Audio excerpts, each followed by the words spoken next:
बोला ज्ञानेश्वर माऊली ज्ञानराज माऊली तुकाराम, ज्ञानेश्वर माऊली ज्ञानराज माऊली तुकाराम। हो बघा मंडळी, ज्ञानोबराय सांगून गेले, आम्ही बोलू मराठी, ज्याची माता जननी तेथ हरिपाठ जाहला, न लागे वेद पुराणी। आहे का नाही? बघा मंडळी, ज्ञानोबराय म्हणतात हरिजनांना भगवंताची महती सांगायची असेल तर मातृभाषाच महत्वाची आहे, मातृभाषेला पर्याय नाही। म्हणजे बघा, मातृभाषा ही भगवंताच्या जवळ नेणारी भाषा आहे।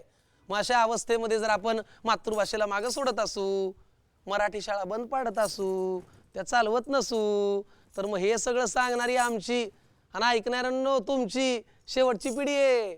उदाहरण म्हणून बघा, विचार करा जरा, रोज सकाळी तुमच्या घरावर जो वासुदेव यायचा तो येतो का? येतो का? गोंधळी येतो का? नाही जोगते येतो का? अहो हे सगळं सोडा, ज्याला तुम्ही कौल विचारायचा तो बुगू बुगू करणारा नंदी येतो का?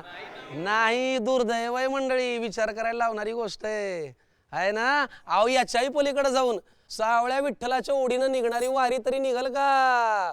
बोला पंढरीनाथ महाराज की जय, पुंडलिक वरदा हरी विठ्ठल, श्री ज्ञानदेव तुकाराम, पंढरीनाथ महाराज की